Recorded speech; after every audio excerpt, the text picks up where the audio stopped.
நாமத்துக்கு மகிமையுண்டாவதாக. இந்த நாளிலும் என் தேவனும் நானும் என்ற நிகழ்ச்சியின் மூலமாக உங்களை சந்திப்பதில் பெருமகிழ்ச்சி அடைகிறேன். ஆதியாகமம் 1:3 பாருங்க, தேவன் வெளிச்சம் நல்லது என்று கண்டார். இதுவரை இருண்ட வாழ்க்கையில் இருந்திருப்பீங்க.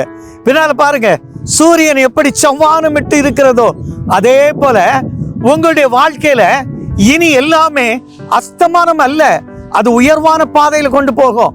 எப்படி தேவன் அந்த வெளிச்சம் நல்லது என்று கண்டாரோ அப்படி உங்களுடைய இருள் நீக்கப்படும். கர்த்தர் வெளிச்சத்தை கட்டளையிடுகிறார்.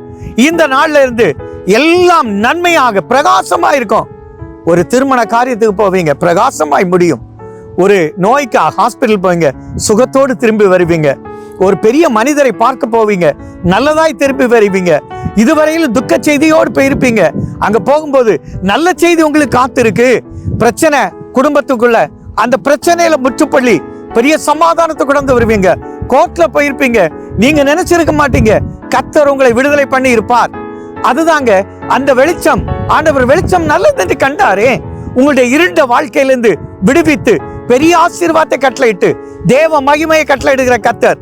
கலங்கரை விளக்கத்துல பாருங்க, எப்படி ரைட்டிங் போனா கடல்ல எப்படி ஷிப்பெல்லாம் மாறி போகிறதோ வழிகாட்டுகிறதுல, அதே போல ஆண்டவர் வழிகாட்டியாக பகல்ல மேகஸ்தம்பத்திலும் இரவுல அக்கினி ஸ்தம்பத்திலும் உங்க கூட இருந்து உங்களுடைய காரியத்தை ஜெயமாய் மாற்றி தருவார்.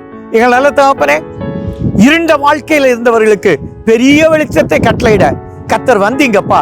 அந்த வெளிச்சத்துல கொண்டு போனீங்க, சந்தோஷத்தை கொடுத்தீங்க, சேர்ந்து வாழ கிருபை கொடுத்தீங்க, தொட்டதெல்லாம் துலங்க பண்ணீங்க. பெரிய வெளிச்சத்தை கண்டு மகிழ்ச்சியாய் கடந்து வர கிருபை செய்யும் நல்ல பிதாவே, ஆமென்.